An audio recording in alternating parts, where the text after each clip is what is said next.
We'll go ahead and get started. My name is Val Walters, and I have the privilege of being the Executive Director for the Ryan Bartel Foundation. Welcome to our September panel, How Did I Miss That? As you may know, September is Suicide Prevention and Awareness Month. So this panel is going to be a little different than the past panels we've done. Today's panel will be a frank conversation about teen suicide.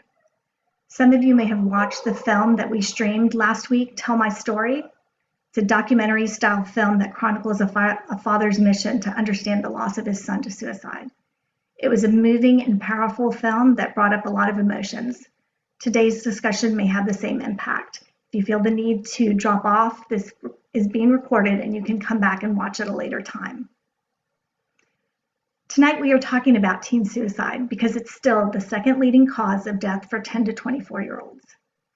According to the Virginia Department of Health, ER visits for Loudoun County residents between the ages of 10 to 19 rose from 516 to 546 in 2020, and there have been 411 visits through July of 2021. In December of 2019, there were 14 calls to the National Suicide Prevention Line from children 12 years and under. In May of 2020, there were 94 calls. That's an increase of 571% from December of 2019 to May of 2020. For the same reporting period, the number of calls made by 13 to 24-year-olds rose from 262 calls to 396 calls. That's a 41% increase. Statewide, Virginia has reported 87 suicides in 2020 for children ages 10 to 19. In the first half of 2020, there have been 40 suicides in that same age group. Tonight, we're talking about teen suicide to break the stigma, erase the shame, and give ourselves permission to talk about something that's really scary. Let's create a culture of an open dialogue about teen suicide and move it from the shadows to the light. Welcome to this important conversation. I'd like to introduce tonight's moderator, Dr. Suzanne Nixon. Suzanne is a Ryan Bartel Foundation board member and an award-winning licensed professional counselor, marriage and family therapist with over 35 years of education, training, and experience in mental health, holistic health, and meditation. Welcome, Suzanne. Welcome, Val. Thank you very much for the invitation to host this. Let me know if you have any feedback on my machine. I'm hearing a little bit on my end. Are you hearing me okay? There is an echo. Okay, I'm not sure where that's coming from. No, it's okay now. All right, thank you. I think I'll move this phone over here. So welcome everybody, and it is a pleasure to host this, and I really want to say thank you to all for being a part of this program. As Val read off the statistics, again, I want to reinforce that mental health is an epidemic now for our teens, and it is the new epidemic in comparison to the COVID-19 epidemic, but it really has been there for a long time. COVID-19 just really brought it all to the surface. And I want to say, I was looking at some of the research of 3 of the most common reasons why people are not talking about teenage suicide. And I think it's important just to start with that, because you are all here and we need to keep on spreading the word, as Val and Susie have said. And the 3 reasons why we're not talking about it is that denial. A lot of people like to believe that this really isn't happening, and they need to hear the statistics of how it is happening in our state and across the nation.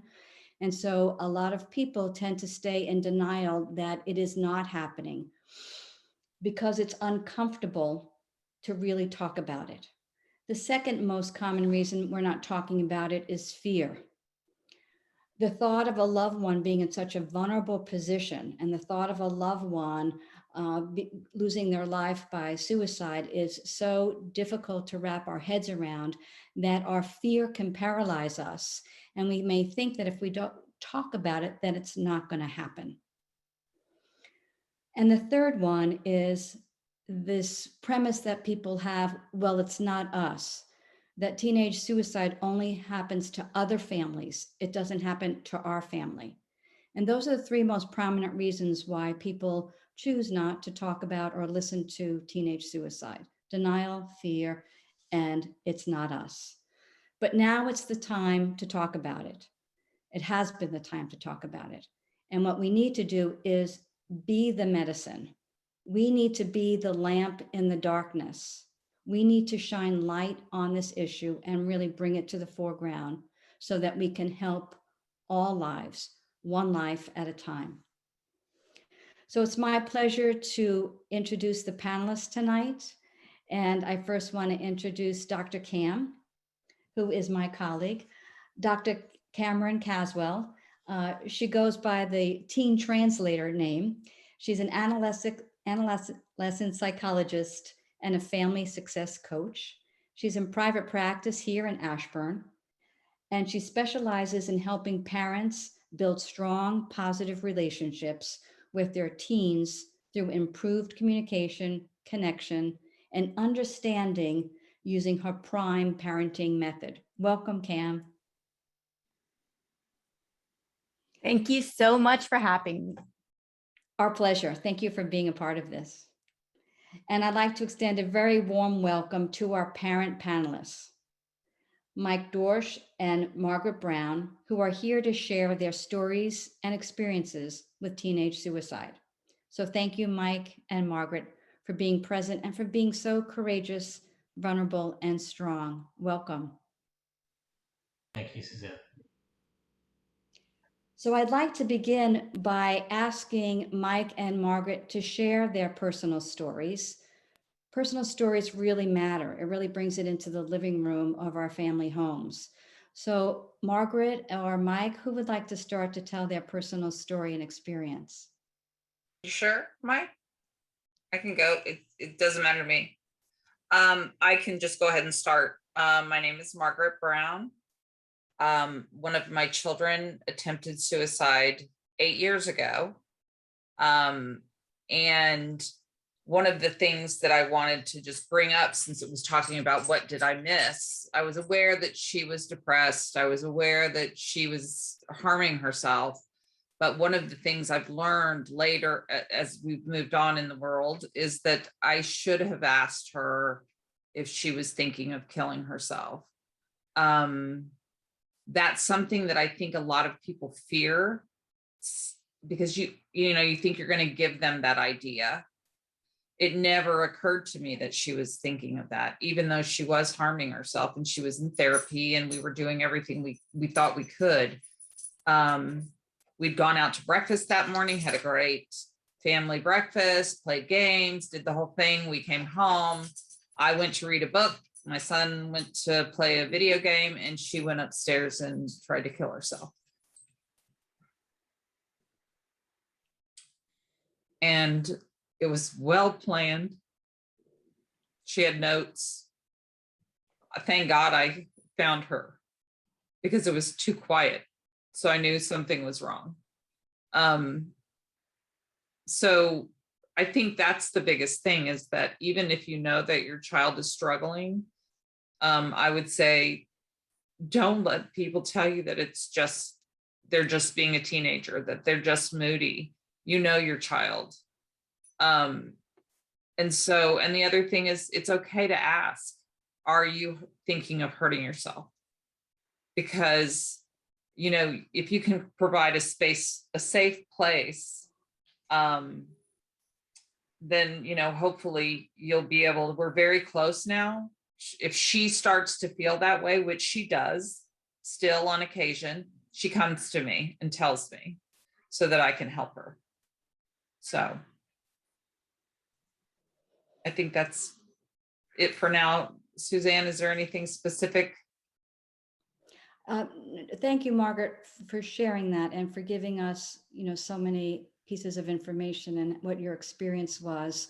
And I really appreciate that you had said in your mind, you thought not to ask her if she had the intent to hurt herself or to kill herself. And the realization that it's a very powerful question and it's a very necessary question. And as you well said, oftentimes people are afraid to ask it because they're afraid that they're going to give the idea to actually go through with it, which is a myth. Teenagers want to talk about it. They want to talk. So thank you so much, Margaret. Thanks, Suzanne. Again, my name is Mike Dorsch. I'm a longtime Loudoun County resident. I've been here for 26 years and raised my entire family here. I lost my youngest son, Ethan, to suicide in February of this year. He was 18 years old. He had been through a long struggle through some mental health challenges for nearly a decade that my family and I tried to help him through. Uh, Multiple therapists, multiple psychiatrists and psychologists, a few brief hospitalizations along the way. And at the end, we did appreciate that he was at risk.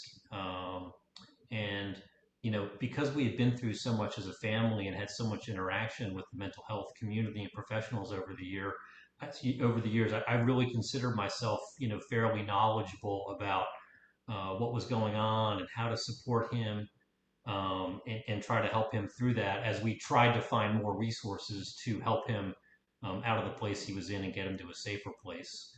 Uh, After we lost him, I became engaged with the American Foundation for Suicide Prevention. I work as a volunteer both in the area of public policy and in education. And I've now actually started doing training for parents and other adults in suicide prevention, which gave me exposure to all the things that I wish I had known earlier to help Ethan. And when I learned more about what I really should have been doing to support him, I saw that yes, I was also doing a whole bunch of really good and appropriate things to support him through his challenges.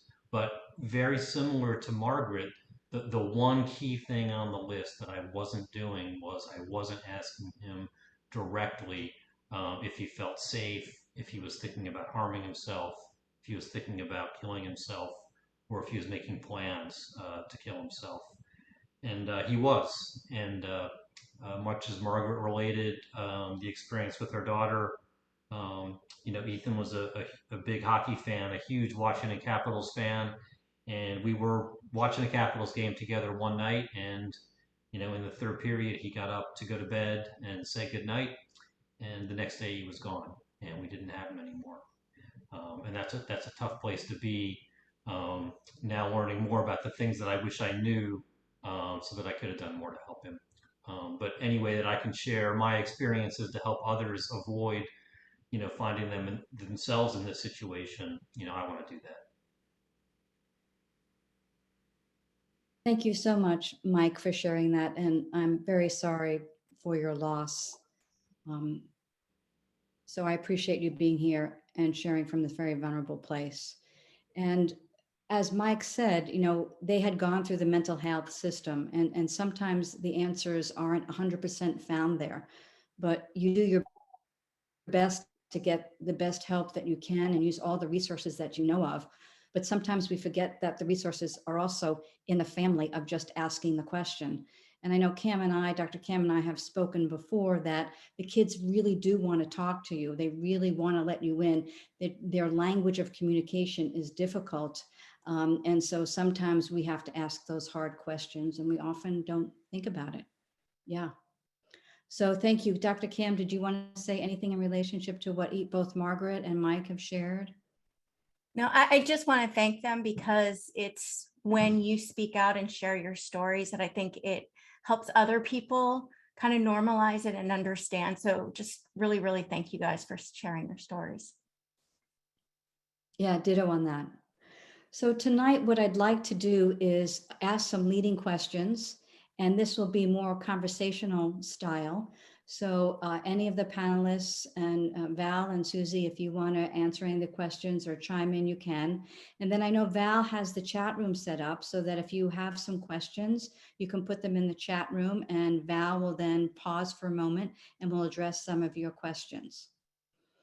So the first one is, what are the factors leading to the increased risk of suicide among teenagers? in your experience, in your research, and what you're finding out, what are the factors that are increasing the risk? And anybody can respond. I have one, unless somebody else wants to go. Go right ahead, Cam. Okay, well, some of the things that I'm seeing, I know there's a lot of things where we talk about screen time and social media and pressures from school. And I think it really boils down to the fact that the adolescent brain is still maturing, and it's always been at the same level of maturation at this age. But the amount of pressures and stressors that it's having to handle are increasing year after year after year. And so we talk about building resiliency and how kids nowadays aren't as resilient. And my belief is they are just as resilient as they've always been. They just have a lot more to be resilient to and really have to shoulder. And so I think really being aware and intentional about what your children are, what's going on in their lives, what pressures they have, what expectations we have, because our expectations continue to increase, and really being aware of what they are doing and learning on social media. So just realizing it's not the teens, it's the environment and all of the factors that they're dealing with right now. Thank you, Dr. Kim. Margaret, Mike, is there anything that you want to say in response to what Cam has said, or perhaps another point that you'd like to? If you don't mind, I'd like to just bring up the whole idea of bullying, right? There's a lot of that continues. And, when I was young, a long time ago, if you wanted to bully somebody, you couldn't just put things out for thousands of people to see at one time. You had to do it either face to face, or you had to, can you imagine, like, you'd call everybody's mom, their mom would answer, you'd have to ask for the person to tell them about that person. It just didn't work. But now with the push of a button, rumors can be spread, things can be said that can't be taken back. And children, not children, I guess teenagers, some of them, have told people to kill themselves. I don't understand that, but they do. And since you don't know where the person is on this receiving their mental health journey, right, it may actually prompt them to do that. So I think that goes to pressure. You're dealing with things that all the time. And again, if you get in a fight, it used to be just a fight in the schoolyard. Now it's everybody knows, there's no escaping it. It's with you all the time. You can't just go home and be with your family and feel loved. It follows you home, so.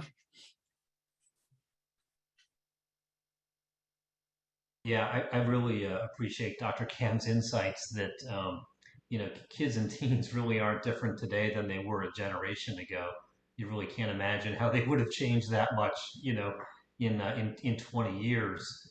And I can almost remember my own teenage years, and it really does just seem like the world our children find themselves in today is just vastly more complex. The amount of information that they are expected to just routinely take in and try to make sense of is overwhelming compared to a world that many of us grew up in, where there were 3 TV channels to watch, maybe 6 if you were lucky, before your cable arrived. And I do think that stresses them a lot. And the impact of social media and the internet is so hard to sort out for them. I know for Ethan, my son, there was competing dynamics there. On the one hand, he did feel some pressures associated with social media and kind of the trying to keep up and find enough acceptance there in some ways. On the other hand, he had an incredible network of online friends that accepted him in ways that he didn't find acceptance in his schools or through other connections with his peers. And that was just one of the biggest positives in his life, was the strength of that support from those friends. I think it's hard, but I wish I had understood the dynamics of both of those situations better to understand what was going well for him in those environments and what wasn't going well. So I think if we can help parents also, have the courage and find the ways to productively have those kinds of conversations with their parents to understand what's going on in those environments, I think that will help support the children as well. Yeah, I really appreciate what you're both saying. And the term that we use, I think you're familiar with, is cyberbullying. And so we are seeing a lot of that on Snapchat. We're seeing that on Facebook and on Instagram. And it really is where other kids are putting other children down and making fun of them, humiliating them, embarrassing them, or even using really bad language. And I'm seeing a lot of that in my practice, and also the regular bullying in school that's happening. And I think COVID has brought everything out of the woodwork, but I also am seeing another factor that's coming into our school systems is that children are angry. Remember, they've been away for a year and a half without their peers in contact, and the teenage brain needs their peer relationships. Teenagers thrive on their peers right now, not so much thriving on their parents, although they want your presence and they want your support. But I think the rise in isolation and disconnection our teens have experienced the past year and a half has given them both a rise to anger and not knowing what to do with that. Hence, they could be acting out or bullying. But also for some kids, it has also created this place where they've sunk inside of themselves and they're isolating more and they're spending more time alone and have more phobias about connecting, about being with their tribe, if you will, of teenage friends, because it's been a long time and they don't know how to do that again. So I appreciate what you have both said. And the other word that I'll use is that now in this fast-paced world with all this technology and all these pressures, there's also this theme song that's going on within teenage life and long families is, I have to be perfect. I have to be perfect. And one thing that I say to all my teens is there is no perfect. I mean, we're all imperfectly perfect, but you don't have to be perfect. And there's a pressure to be perfect. There's a pressure to get A's and B's, to be on these sports teams, to be on the winning team, to be on these committees and volunteer, and to be part of their religious groups and studies. And it's just too much. It's too much. But in the mind of the teenager, listening to all this, well, I have to do that. Either my parents, the school, or the colleges are going to require that of me. So it's also looking at the idea of perfectionism. Susie or Val, any more you'd like to add to the question? Sure, I certainly will, because for anyone who doesn't know, I lost my son 7 years ago to suicide, and therefore started the Ryan Bartel Foundation in order to try and prevent this from happening to other families. And, I have many reasons why we failed, which is really how I think parents with lost children feel about themselves. You do have a sense of guilt that no one can ever take away from you. I think everything that you've just talked about, which includes perfectionism, because I know that we certainly, we had a son who struggled with learning challenges and had been in and out of therapy for many years throughout his middle and high school, just because of his low self-esteem. He was comparing himself with his peers, and then on top of which he was getting pressure from us as his parents to perform with his grades, and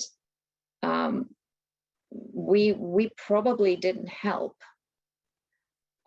He was in his senior year when he took his own life. He was really just starting his senior year, and of course, when you're sitting there, looking at all your friends making decisions about college applications and what they're going to do with their lives, and he honestly didn't have a clue what he was going to do because he felt totally inadequate. And he had pleaded with us at the beginning of the school year to not go back to school. he wanted to finish his final year online through Nova. And we said no. We just simply said, you've only got 1 year left. You've made it this far, just one more year and then you're done. And it was almost like it was a series of events that included pressure from us, pressure from peers, pressure from his social environment, and not to forget that he had been bullied a lot throughout most of his life because of his differences. And so you combine all of those things together, and it became like he just couldn't deal with life anymore. And it's really well reflected in his final note to us, where he talked about not being able to perform in the society any longer, which was a total eye-opener for us. We had never heard him say that before. And by then it was too late. And I think we underestimate that pressure, and we don't ask the question about how this impacts them. And I think we need to give them some grace. And when they don't feel like finishing high school, say it's okay, because they can always come back and do it later. If they don't want to go to college, that's also okay. We have to let them find their own way, because they are still very, very young. And our most important job as a parent is to nurture them and keep them alive until their brains are fully developed, where they can make those decisions on their own in a much more mature way. And I also want to add that I have spoken over the last many years to many survivors of suicide attempts. And the one thing that I find is really a common theme with just about all of them is that they don't really want to die. This is sort of a final moment of desperation where they're in such a dark place that they don't see a way out. But if anyone had happened to have checked on them just in that final moment and reached out, it would never have happened. And I know that even with Ryan, because he disappeared with his camping gear, and he wasn't going to do it at home. And so he left his mobile phone so that he couldn't be tracked or anything. But when he was finally found, he had packed in his backpack a sandwich and a way to go to sleep, which tells you that he wasn't sure. So I just urge everybody to be vigilant. If you have a child who is severely depressed and is showing signs that they're not happy with life, don't take it for granted. I mean, you have to be vigilant and be open with them and ask them the question all the time.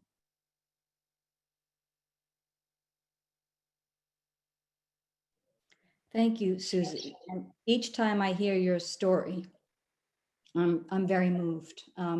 So thank you for sharing all of that. And I just really want to reinforce what you said, is that many times the teenager doesn't want to end their life. And I often talk about it as a therapist, as there's a part of them that wants to die. The whole life doesn't want to die.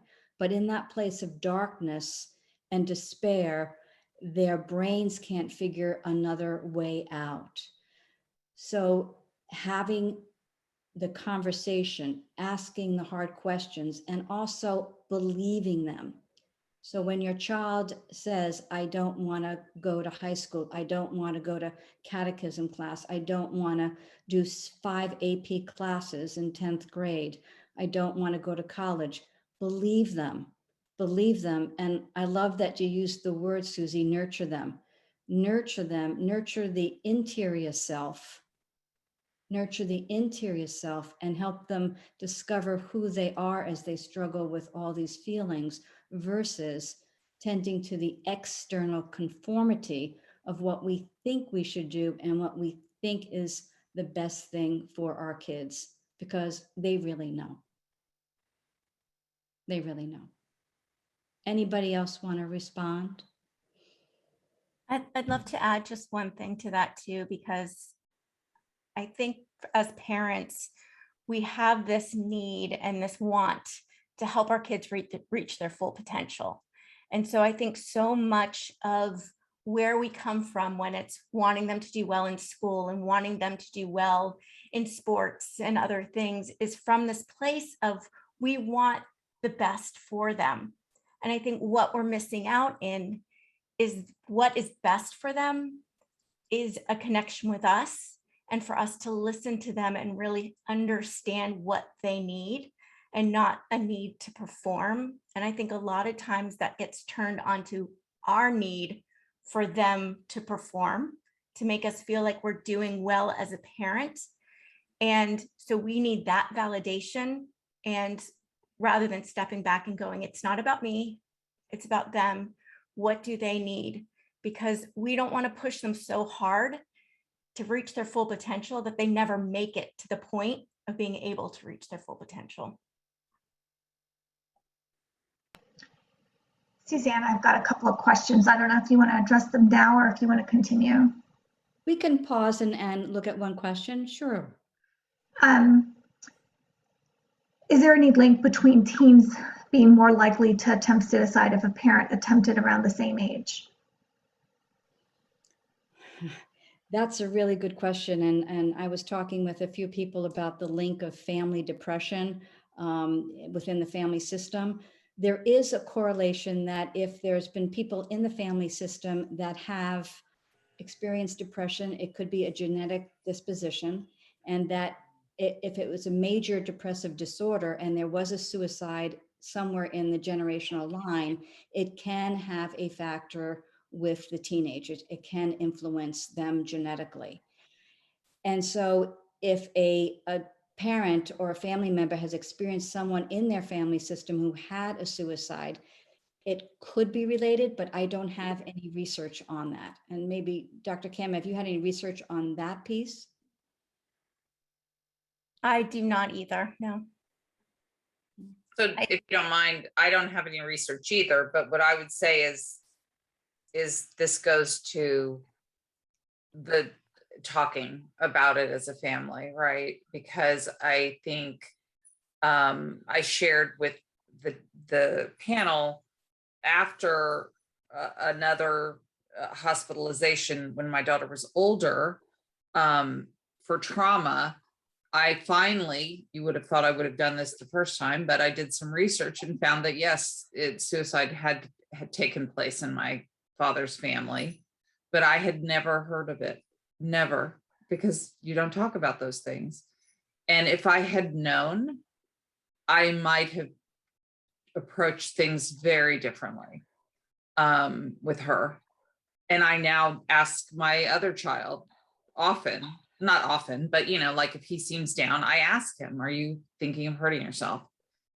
Does this ever come for him? It never enters his mind. But it's something that an entire family never spoke about. So I think that would be something I would say is if this happened in your family, then perhaps it's okay to talk about it, to say to your child, I struggled like this and I understand how you feel and how can I help you, right? To Susie's point, how can I nurture this so that this person is around for a long time? Yeah. Thank you, Margaret.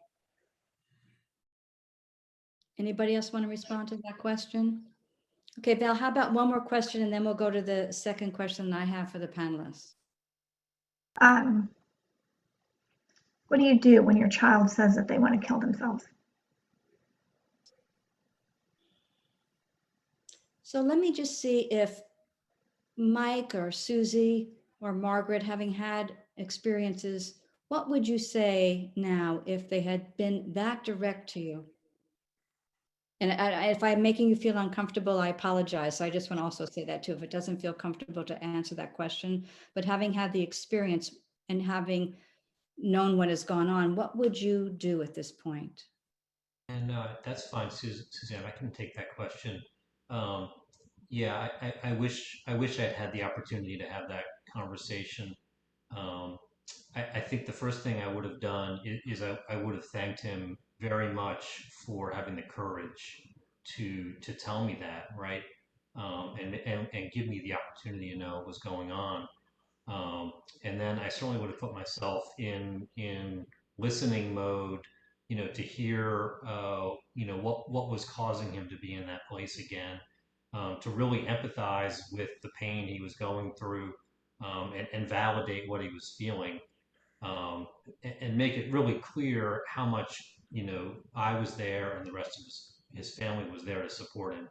Um, and then step two, assuming I was with him when he told me that, I wouldn't leave him, right? I mean, that's the moment when danger's imminent, and we would have done whatever we could to be round the clock with Ethan until we could intervene in ways that we got into a place where we felt he was significantly safer than that.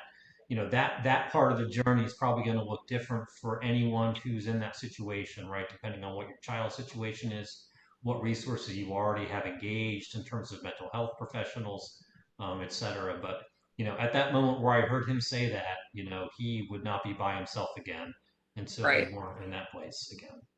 Right. So that did happen with me and my child. And 2 years ago, she told me that she was having those thoughts again and didn't want to live. And I did exactly what Mike said. I just stayed with her. And then we found, I started calling as many people as I could, and we found a place for her to be safe. And we took her there, and she was there for several months and then stayed in kind of a transition area. And it was just a place where she could, talk about the trauma that she'd been through, work through that, and try to solve some of the problems that just had never really been addressed. But exactly right. If your child tells you that, take it seriously, and ask, and keep them safe. Do whatever you can. Can I add one more thing to that too? I love, and I think the fact that you both are saying, go in listening mode. I want to just encourage people to remember that it's important to listen and validate them. You're going to be very afraid. You're probably going to get triggered and be freaked out. And your initial instinct is going to be, oh my God, no, don't do that. You're beautiful. You're too smart. That life's not that bad. And try to talk them out of it. And I want to just let you know not to do that, because they need to be heard. And when we try to pep them up, and this goes with any emotion, they just don't feel heard. And then they feel worse because they don't feel better. Now they just feel like, wow, I'm really bad for feeling bad. I have no reason to feel sad. So something must be really wrong with me. And I can't tell mom ever again because she freaks out. So it's really, really important that you take a deep breath if they say this. Like Mike said, you thank them, you listen to them, you ask them specifically, do you have a plan? Ask them flat out, do you have a plan? What is that? And I saw somebody in the chat saying, well, what if asking prompts them? This is one of the biggest fears, and this is what prevents people from asking the very critical question. It's not going to prompt them. If anything, it's going to prompt them to not do it if they were thinking about it, more so than prompt them to do it if they weren't. So please don't let that scare you away from asking a really, really critical question. It's better to ask and for them to say no than to not ask. Thank you so much for what the three of you have contributed. And going back to what Dr. Cam just said, if your child says that to you, it will trigger you. And we speak about that in counseling as a trigger is that effect of, oh, something just happened, right? That's our first response. We get triggered and we go into this place of denial. No, this is really not happening, as I said in the beginning statements, or we go into a place of fear. Oh my God, oh my God. And we come from what we call a emotional reactive place. And we have to develop these skill sets, which takes time. And we practice this in other kind of ways of not going into an emotional reaction, but instead to open up our hearts.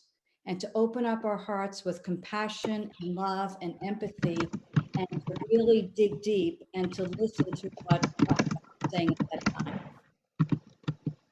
And then I agree with what Dr. Cam just said. You also want to ask that hard question, do you have a plan? And you need to ask it and follow that through. Now, if it happens that you are doing your 24-hour watch, you're with your child, you have a good relationship insofar as you're talking about it, you're being present with them, and then you need to go and seek help. And you need to go to that place that you feel can support you, which is a whole nother discussion we'll have at some point of where you go. Anybody else want to add before we go into the next question? Okay, the next one, what are the signs of suicide? So what are the kind of things that we see that tell us that a child may be at risk? What are the kind of things that either you saw or that you know of? Anybody want to respond?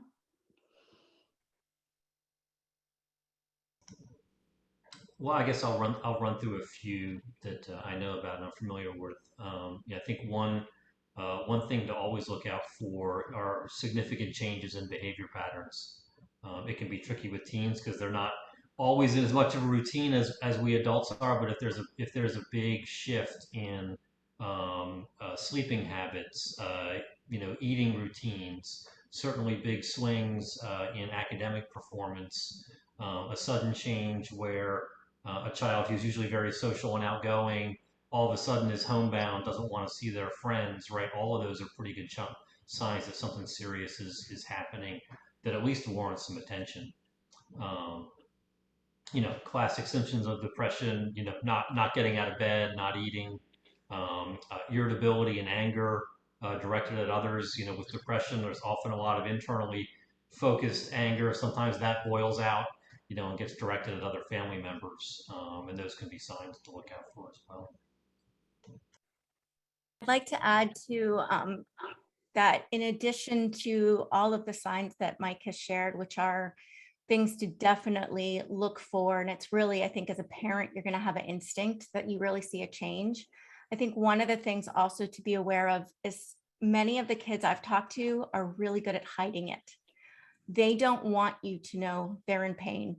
And so they will put on a happy face. And so a lot of parents are really shocked and surprised when this happened because it seems like their kid is fine. So that's not to scare you. That's more to say, don't wait until you see signs. Take action now to really create that connection and that communication with your child right now. Start asking them difficult questions right now and give them room to feel bad feelings. Let them know it's okay not to be okay. Sometimes we put on as parents a front of having everything together and being strong. And I know Jay Reed talked about this in the movie. He was always the tough guy and nothing bothered him. And it set a really difficult expectation for his kids. So right now, start showing them it's okay to be sad. It's okay to be angry. It's okay to have these emotions and give them space rather than waiting until they don't know what else to do with it. So I have one quick thing. It's sorry, my dog needs attention. My daughter was very put together, always, the hair, the makeup, the whole bit to go to school. And then she deteriorated with her looks, right? Like just didn't wear makeup, didn't care, didn't do anything. And I again knew that, she was depressed, but that was something that actually one of her teachers called me about. He was worried about her because he said, I noticed this. And I was very appreciative of that he took the time to say something's not right with her. She's gone from here to sweats every day and not, and that just seems like not a big deal, but it kind of is, right? If you see something like that, that's kind of one of those behaviors, Mike, right? Like being sociable and then not, but also like either changing, the way they, not bathing, that kind of stuff. Exactly. So. Yeah. Go ahead, Susie. Sure. No, I was just going to say that it's, in our case, Ryan lost a lot of weight over a period of 6 months. And I knew he was losing weight, but he was also doing, he was more involved in physical workouts. He was going to the gym and doing weight building and things like that. So I put it down to his desire to improve himself physically. And when I look at his photographs from, say, right before he died to 6 months earlier, it shocks me every time, because it's such a noticeable difference in his physical appearance from a weight perspective. He had lost, he was like a rake towards the end. And I clearly didn't understand. And even though people will tell you these things, it's kind of like what Dr. Suzanne is saying about this denial, that no, I was probably saying to myself, oh, he's really working hard at improving himself physically. And I wasn't reading the signs correctly. So all those things that Mike was referring to about, changes in behavior, they don't happen overnight. They're very gradual. But if you are honest with yourself and you look back over several months, if you can discern a change, there is reason for you to start paying attention. And so go ahead, Dr. Suzanne. I love that you shared that, and what the process that you're talking about is called rationalization. So he lost a lot of weight, and so as parents, we want to rationalize why that happened, and we want to look at it from the positive, and that's where we start to get into trouble. A couple of things I want to add insofar as warning signs is also notice the body language of your child. Notice if there's more of a hunching of the shoulders, or a slouching, or a kind of pulling inward, as well as if there's more of a pompous kind of attitude, and bringing the chest out and being more inflated. Both of them are reflecting that something's happening within the mood state, especially if it's something that's not a common body posture or gesture that you're used to seeing. Also listen to words like, I feel worthless, or I can't do that, or I'm not as good as Mike is, or I'm not as pretty as Charlotte, or anything that is self-bullying. Self-bullying, the negative comments that teens make about themselves to put themselves down. That's another sign that their self-esteem is starting to sink, and that is a warning sign to pay attention to. Anything else that people want to add as a sign? Okay. I'm not sure. I'm not sure I want to add another sign, but I did just want to say I really appreciate some of Dr. Cam's perspective on this. I think it's been a little bit of an eye opener for me. It's really easy to go through this analysis of what are all the things we should be looking for, and if I checked enough of the things off to make it worth having this conversation. In reality, I think we need to flip the whole construct around to some degree and just say, hey, we've got to normalize having these conversations about mental health. Without needing a list of 10 reasons to go do it. And frankly, with the pandemic situation right now, we've got a great excuse we can use for why we're doing it, right? I mean, there's plenty of reasons to just engage your kids now and ask them how they're feeling, and start that dialogue about their mental health. Yeah, and if anyone did watch that movie, I love one of the scenes where the father, Jason, is talking to, I think it was a psychologist, And he says, okay, so what if you have a child who doesn't want to talk to you? You ask them the question and they just don't want to speak. And he says, okay, 7 words. And he said, you can pick one of these 7 words. It could be sad, depressed, lonely, alone, angry. And he rattles off a few more, but just say one of them and just tell me how you're feeling right now to start that conversation. And if you just pick that one word, you have to be really introspective with yourself and be honest with yourself about how you're genuinely feeling. And I do think that it's a great way to sort of bring out whatever emotion they're going through. I just put the 7 words in the chat There that you you were go. referring to. It's wonderful, and it's a great, powerful way to help them label what they're feeling. Thank you. Thank you all for that. And I Miss am, Suzanne, yes, I know we're going to get to resources, but I just see a question in the chat that I'd like for us to make sure that we cover is that when a child or a teen says that they have a plan and it's very thought out. you just took my sentence of what I was going to say. Sorry. Was, our next question to the panelists is, how do you initiate and have those difficult conversations with your child? But in the chat, it's, what do you do when your child says that they have a plan and they have thought it out? First of all, you sit with them. So sit in a close proximity with your child and thank them. Going back to what Mike says, thank them and appreciate that they're sharing this, and appreciate that it's difficult to share that and to open up. And then you have to go into your place of vulnerability and compassion, and then ask them more about their plan and what they are thinking about, or ways that they have thought of hurting or harming or killing themselves. And then after you've done that, you need to stay with them 24 hours.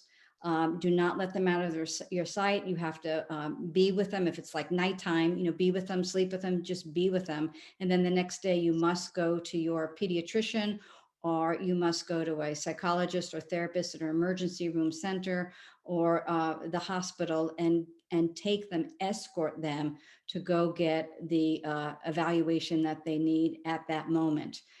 And in working with some parents over the years their child was at risk, I also let them know that if you do call the police will come to your house and they will handcuff your child or the adult that's at risk.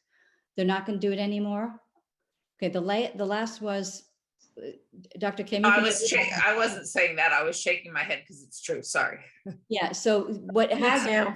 and maybe that we're working on changing that, because I know the Ryan Bartel Foundation is working close with the Sheriff's Department, and that is one thing we want to change. Susie, can you chime in? Is that still happening? They have been looking at basically going to a situation of crisis and bringing a mental health expert with them, so that scenario does not happen anymore, where they are taken away in handcuffs, because they have been given so many reports about the trauma that instills. How the challenge for them right now is they get these calls 24/7, and finding providers who can be available just like they are, because they have to respond right away. But finding a mental health specialist who is available on such short notice is almost impossible. And so that's one of the challenges that they're faced with trying to solve right now. So they haven't officially rolled it out. They've been running some pilots.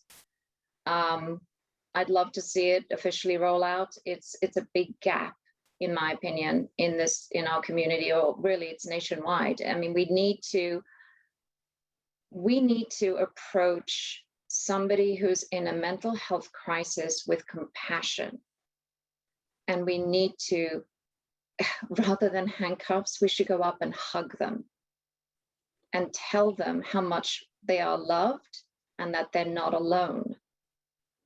And this old-fashioned notion that they have to be dragged to a mental health hospital, kicking and screaming in many cases. You hear stories of children being, locking themselves in their bedrooms or in their bathrooms, and they have to break down the door because they are worried that they're going to do something. And I have my own story, which I will not share tonight because it's extremely traumatic, of a similar incident like that.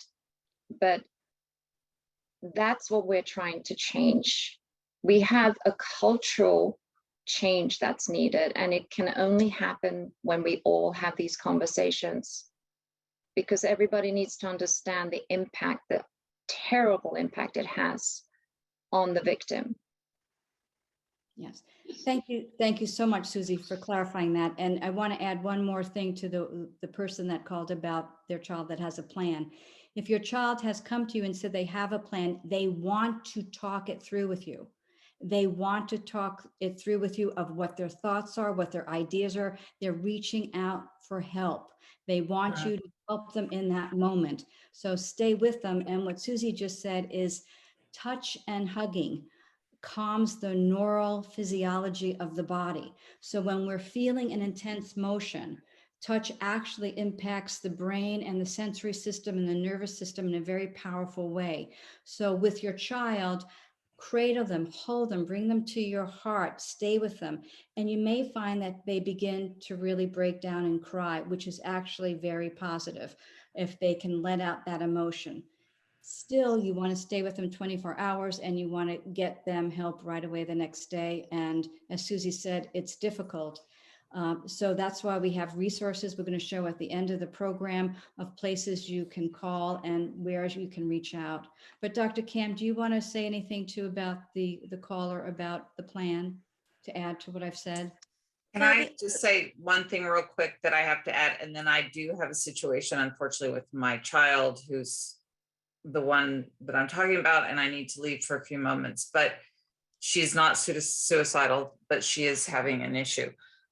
One thing that I would say is if there's a plan and they share the plan, remove whatever it is that they plan to use from the home. And then I'll be back in a second, I hope. Excuse me. That's exactly what I was going to say. So that's perfect. Yeah, definitely. If they're talking about taking pills, go through with them and find the pills. I think it's really important to let them know how seriously you're taking it. I've heard multiple people say, oh, they're just being dramatic. They just want attention. They're just trying to, and which is another way I think of rationalizing it. What I say back to that is that even if you're 1% sure, or you're 99% sure they're being dramatic and just trying to get attention, that's 1% enough to take it seriously. And then ask yourself why they feel the need to go to that extreme to get attention. So there's something going on. So give them the attention and take it seriously. Yes, ditto that, doctor. Always take it seriously. Never doubt. You don't want to be that 1%. And lock up. I say to my clients or my parents that are going through anything like this, get all the medicine out or lock up all the medicine. Get all the knives that are tempting out of the kitchen common area. If you have a gun, please take the gun and put it in a safe. Anything that could be hurtful, even if they say they're not going to use one of those methods, take all full precautions, put anything that could be life-killing, lock it up, get rid of it right away. Okay, hope that has been helpful to our caller. And thank you for asking that question and for sharing your vulnerability. And I'm sure that your question is helping many other people at the same time. And how do we initiate and have those difficult conversations with your child? So we just started to talk about that with the last call. How else can we start to have these difficult conversations? What else have you learned or you'd like to share as pointers? One thing is to take advantage of anything you're hearing in the news. I mean, kids are hearing a lot of news these days, or things you're hearing that's happened in the school. Bring it up. and say, hey, I've heard about this story. What are your thoughts on it? Have you ever thought of doing that? Do you know anybody that's thought of doing that? So whatever opportunity you have, even if it's watching a TV show, right, or a movie or something that kind of has that can lead in, you can say, what are your thoughts about that? The only other thing is to have continual non-serious conversations with your teen on a regular basis, or your child on a regular basis, so that when you do need a difficult conversation, it doesn't come out of the blue and they're like, what? You've already had a steady connection with them. And so now it's difficult, but you're already prepared and you have that foundation laid.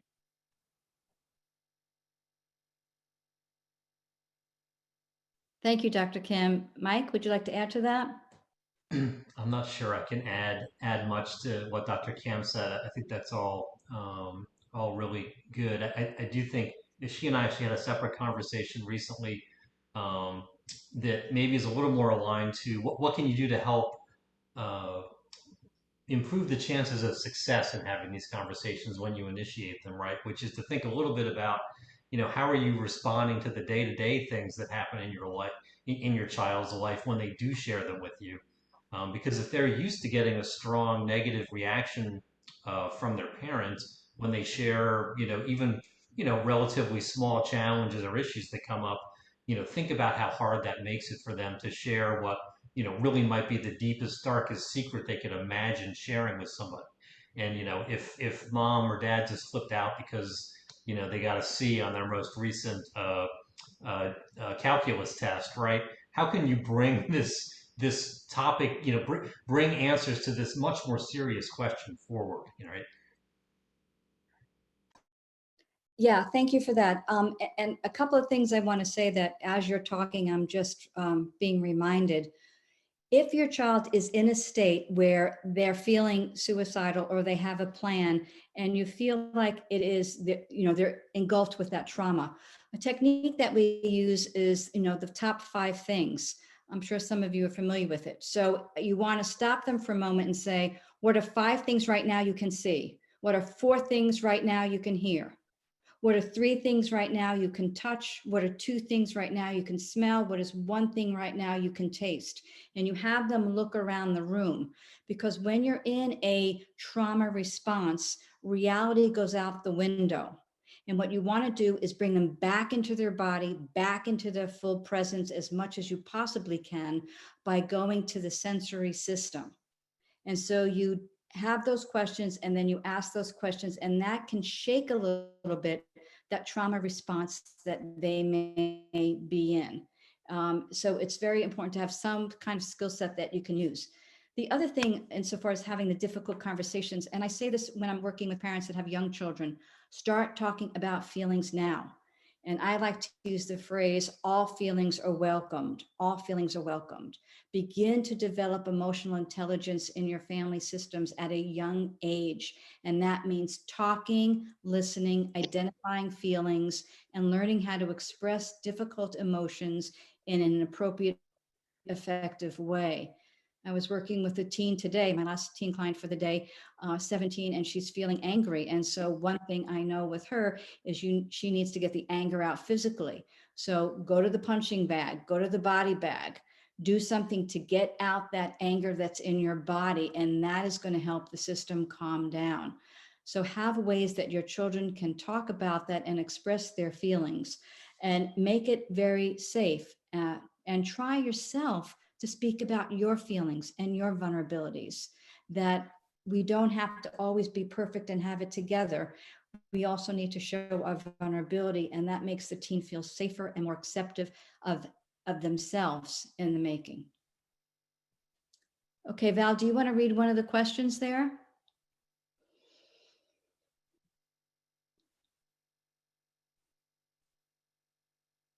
While you're doing that, I just wanted to add one thing to that too. 54321 is one of my favorites as well. And because kids can really relate to that more than just breathing. But one thing I recommend is practicing it when you are in a calm state as frequently as you can, My daughter and I will do it when we're on walks, which is a great way to be mindful of your walk as well, so that when you're in that stress state, you can access it. Because when you're both in that stress state, you're not going to go there naturally. Your brain's just not going to think about it. So you want it to be something that's automatic and very easily for your brain to find it so that it works. So just want to recommend that.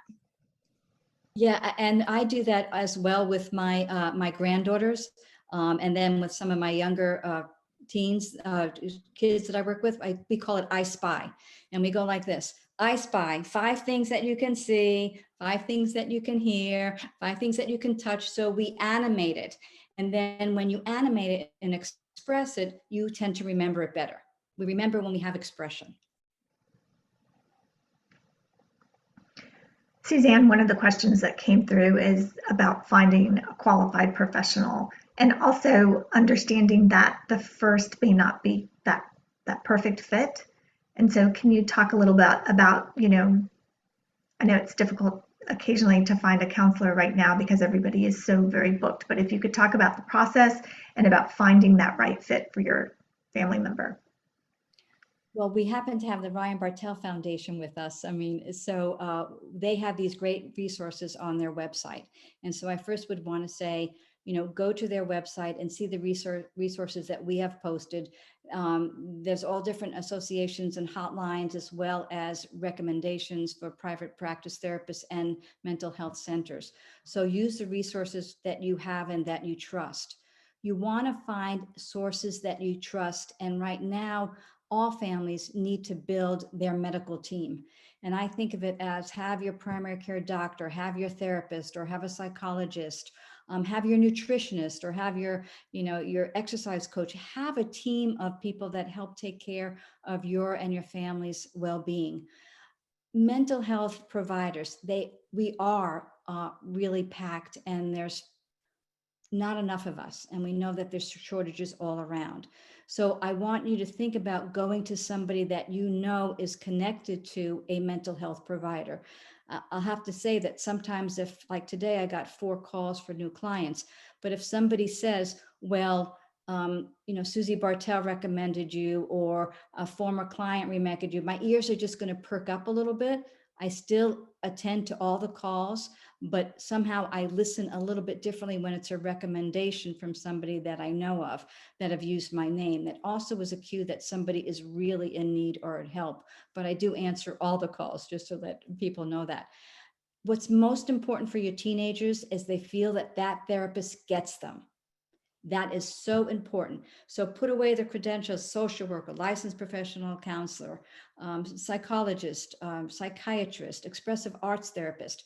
You want your child to walk out of that room during the first session and say, I think she gets me. That's what we want to see. That connection with the therapist is really important. Now, if you can't find a therapist, try to also go to your primary care physician. They have a list of resources of trusted people that they like to refer to. And you can also go to your mental health centers, and they have websites as well. Dr. Kim, you want to add to Yeah, I'd that? like to Find a add one provider? thing. Yeah, I'd like to add one thing too, just about searching for a provider. Make sure your child wants to go to see somebody. I think, I don't know about you, but I get people that they're forcing their kids to come see me because they want them fixed. And if kids don't want to be there, there's not a lot you can do. They're not going to open up. So my recommendation, if they don't want to go, rather than pushing them because they feel they're broken or they need to be fixed, I would recommend seeking help yourself to learn how to connect with your child and how to have the tools to help your child until they're ready to see somebody.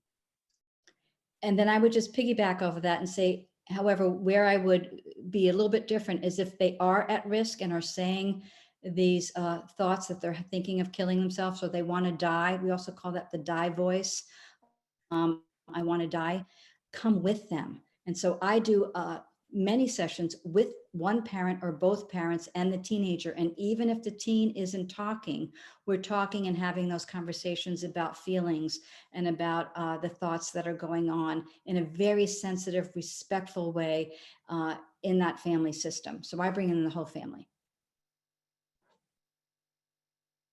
And Mike and Susie, anything you want to add about mental health providers? I know you both have had a lot of experience with them.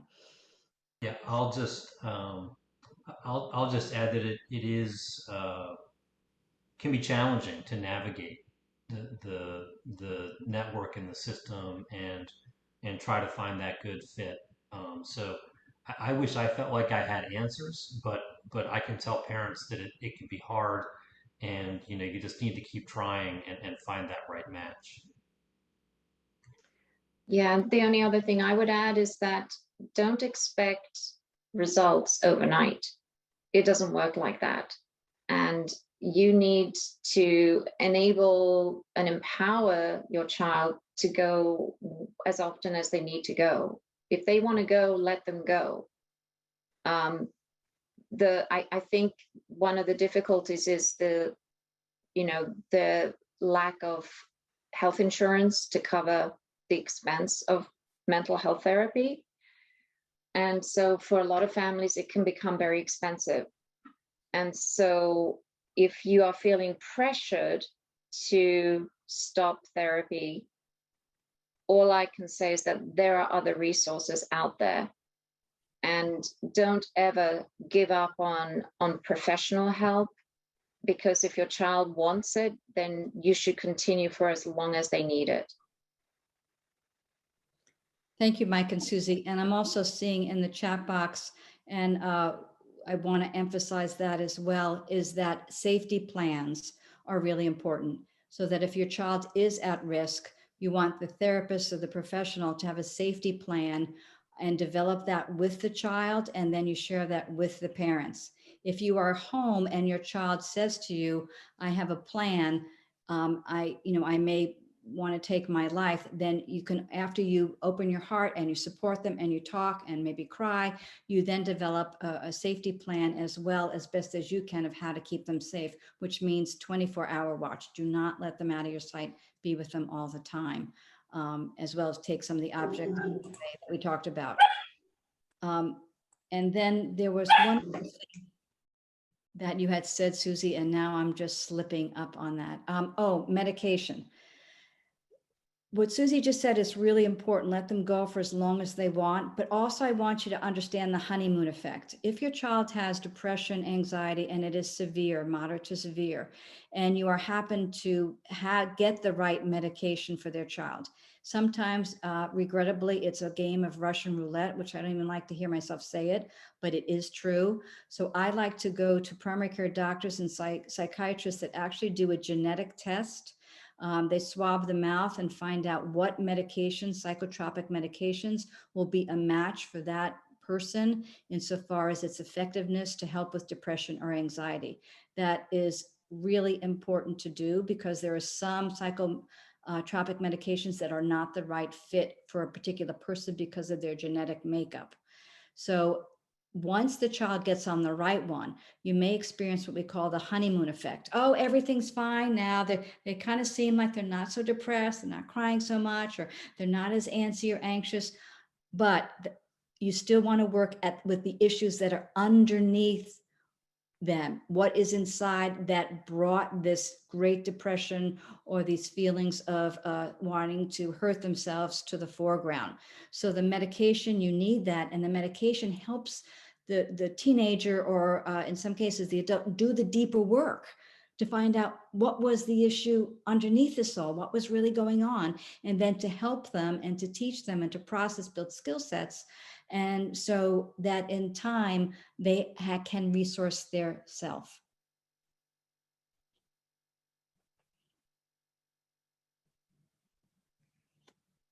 Okay, I just want to open it up then, Val, if there's any other comments any of our panelists want to make, or we can just go with more questions.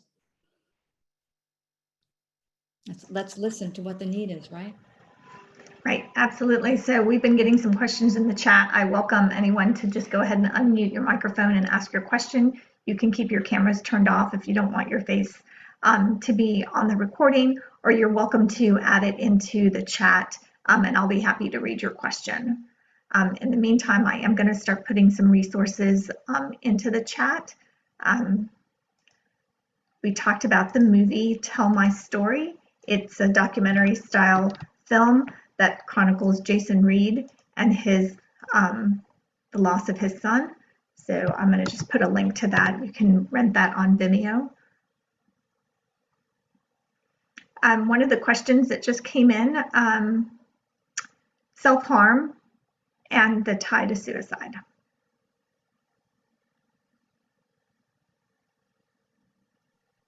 I can take that. So a lot of people fear when they see self-harm that it is a precursor to suicide. That's not always the case. A lot of kids will do self-harm as a form of feeling something. They feel a lot, either they feel a lot of pain and the physical pain feels better and is more something that they can deal with more than the emotional pain when they don't know how to label it or how to deal with emotional pain. A lot of kids actually just feel numb. And so cutting themselves makes them feel something.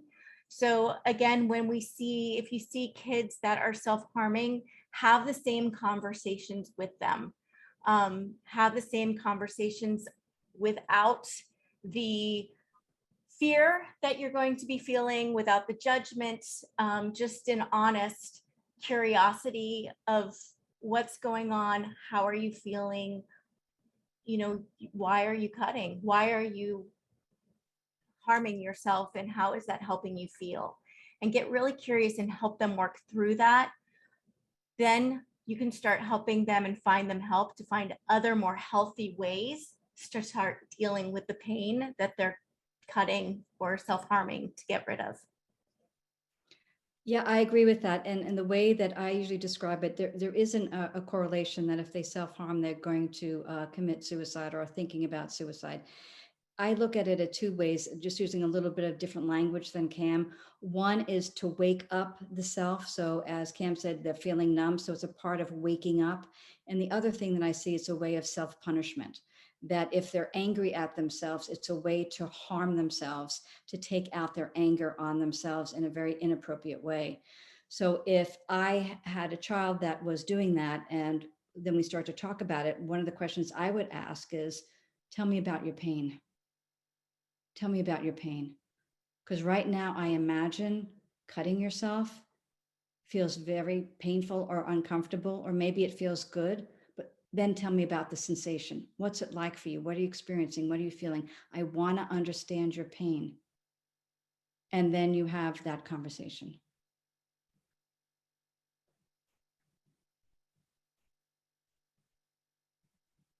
Any other questions that people would like to ask, verbally or in the chat, we can look at.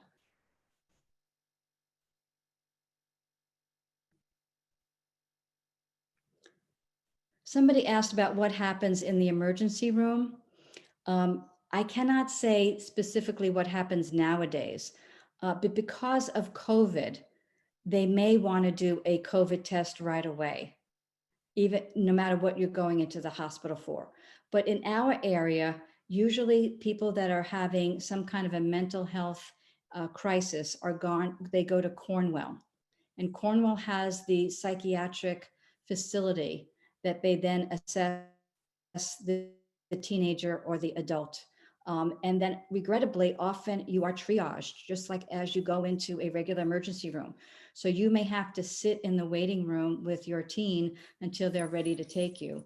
And then they take you back and they will, do a physical quick exam, but then they'll do a depression screening or the Columbia screening device, or they may do more forms of finding out how to work mental health. And then they may recommend a medication at that time, or they may recommend that you stay in-house for treatment for 3 to 5 days at Cornwall. For some teens, they're also being taken to Anova's new facility in Fairfax, and that's the big teen facility. I already hear that their beds are already booked. And then there are a few other private facilities around here. Some of them are highly recommended. Some of them are not so recommended. And then it's, talking to your provider about the best safe place for your child if they need in-house immediate care.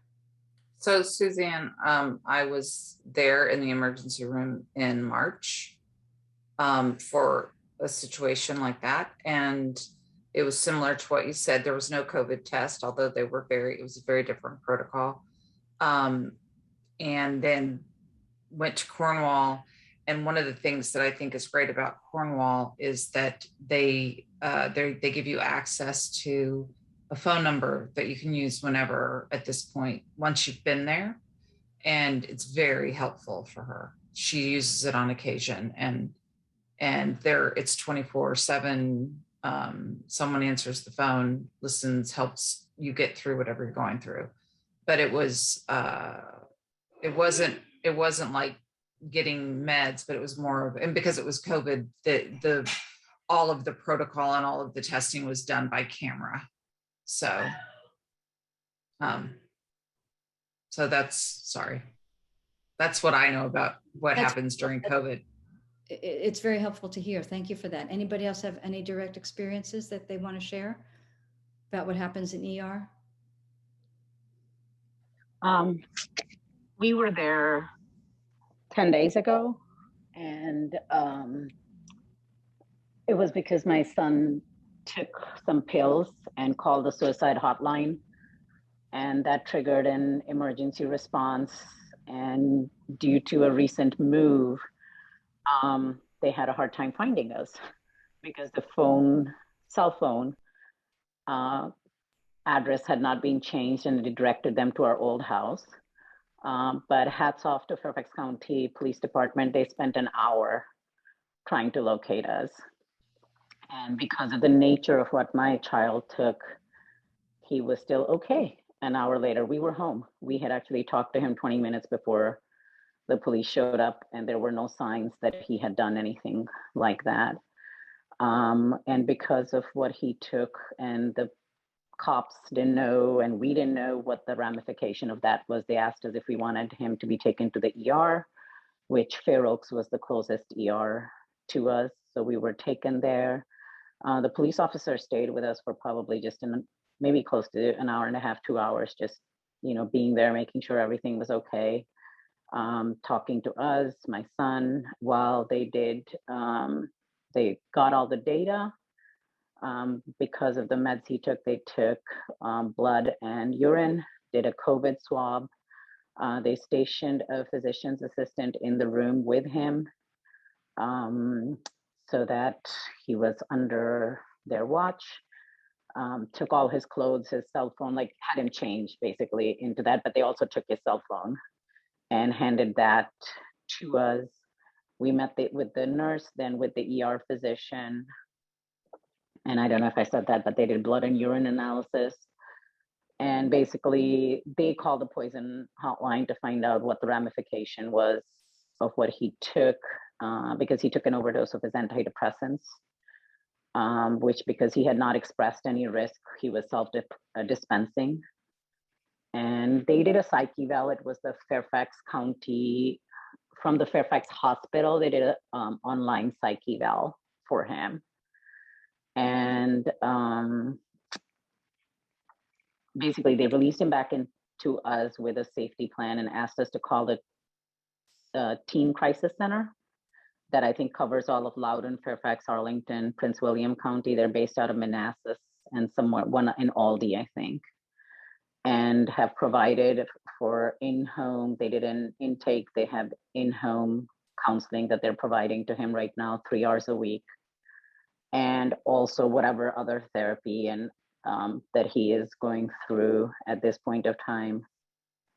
And I have to say, everybody from the point to the police officer showing up and being extremely compassionate and understanding and telling him that, he was not in trouble and how valuable he was, and that they were just there to help him, to the doctors, nurses, physician's assistant, ambulance, the EMTs, everybody was just absolutely fabulous in how well they took care of him and how valued they made him feel and heard how he was heard in that whole process. So there was a COVID test too. So yes, I mean, it was amazing that they literally, they told me that the call was routed through 4 different places before they could find us. And we just moved and we changed our address everywhere, but my phone is, cell phone is on auto pay with never seeing a paper bill. Mhm. And we missed that one address change, but they were really calm. Like you could tell that they were stressed. There were 3 cars that showed up at our house because they had literally been searching for us. So. And I'm glad you had that positive experience with a team that knew what they were doing and led with compassion. So that's very positive. I'm just noticing time. I know we have to end in just a few minutes, but there's one other question that somebody had posted. I just want to give some words around that. It said, my son had no signs, no symptoms, no note. We were completely unaware of his depression. And he tried to kill himself. He's continued to deny attempting suicide. We are trying to talk with him. He is seeing a psychiatrist, is also stumped and not sure what to do. So if I'm working with a teenager and say I'm stumped, that's when I do family therapy. That's when I have everybody come in, and I'm trained as a family therapist, and I try to look at what's happening within the system. What's happening within the system that this teenager is experiencing these kind of feelings. And it's not about blaming anybody or saying that you're wrong, but there's a dynamic happening within the family that's going to give me clues to understand that what could be happening to your child. And then I can be what I call, the search detective here, and use my psychological skills to understand what perhaps could be going on that's contributing to this feeling state. Okay, before we end, I just want to see if there's any last comments that any of the panelists want to say to our listeners, either words of encouragement or hope, resiliency. What would you like as your parting words to our audience today, or listeners? Just, I feel very lucky that I can continue to support like I just did, and will continue to do so. And I am very lucky to do that, but I would say it's tiring, but take care of yourself too. Find ways to take care of yourself. As they age, their brains mature and they start to take care of themselves as best they can, but you also have to take care of yourself. So. Thank you, Margaret. Suzanne, I guess I'd close with 2 thoughts. One, again, is just have the courage to be vulnerable and have that conversation with your child, and ask them very directly if they're thinking about harming themselves. And 2, I would say, trust your gut and your instincts and what you see over anything else. There's lots of great mental health professionals out there who are essential to helping. But you can't count on just them and trust them. My child saw, dozens of professionals over nearly 10 years, and not once did one of them tell us that he was at risk. And in retrospect, there was multiple risk factors for him. So trust your gut and have the courage to have the conversation. I'd like to piggyback off of what Mike said too, when and someone in the chat said there's no signs. And so what I'd like to say is start today. Don't wait for any signs. Just start right now, connecting with your teen, making sure your teen is okay, that they know they matter. You think they do, they don't. They tell me that all the time. So tell them over and over again that they matter, and just start right now before it gets to the point where you have so many signs or you're caught off guard because you had no idea. And that's something that, and as Suzanne was talking, it's about the whole family. So bringing the whole family together and really strengthening that connection and that communication is essential. I'm going to add one more, which is acceptance. It's one of my favorite words because we we tend to want to mold our children to be a certain type of individual, and we can't. They are their own unique selves, and we need to allow them to be that. Just accept them for who they are. Don't change them. Just let them be. And they are beautiful individuals, just with all their imperfections, because none of us are perfect. To echo Suzanne's opening words. Thank you, Susie. And I have two things I want to say. I have a quote that I would love to read. It's from Joseph Campbell, and one of you can type it in because I'm not really good at typing and talking at the same time. It's, "The cave you fear to enter holds the treasure you seek." The cave you fear to enter holds the treasure you seek. And what I mean by that is any fear you may have or hesitancy about having this conversation about life and death and thoughts, now's the time to walk into that cave and have the conversation. And that you will find the treasure, meaning you will begin to make the connection with your child that they are longing to have, despite what they may say. They are longing to have, despite what they may say. The second is give yourself grace. There is no perfect parent. We will all screw up. We all make mistakes. Give yourself grace. And what's important is you become aware of the things that perhaps you did that were unhelpful and how you can make them more helpful. And I always use that word when I'm with parents, and especially if I'm counseling in the family system. Was that helpful for you? No, that wasn't helpful. What would have been more helpful for you? And that's a nice word and question to ask your teen. So give yourself grace. There's no perfect parent. You just want to get that awareness of how I can do something different this time, and then trust into that. Trust into your goodness, trust into your love, because that's what you're about and that's what they're about. And that's why we're all here, because of our love and our care and our compassion. So practice that mindfully in your day-to-day. Thank you for joining us, panelists. I so appreciate your courage and your strength and your vulnerability and being here. And I know people are going to walk away with a lot of takeaways. So thank you again. And thank you to the Ryan Bartell Foundation. You all are, I mean, I'm on the board, but I have to say these two ladies are doing a fabulous job of running programs, of educating our community, our police department, our sheriff's office, first responders, schools, LCPS. They are doing everything they can to educate people about this epidemic and to be the helping hand and to be the listening voice and the caring heart. So thank you. Well, thank you, Suzanne, and thank you to the panelists, and thank you to everyone who shared their story. We really appreciate you, and you are now helping create that culture that we can talk about suicide and make it an acceptable conversation, and allowing our teens to join into that conversation. So thank you very much.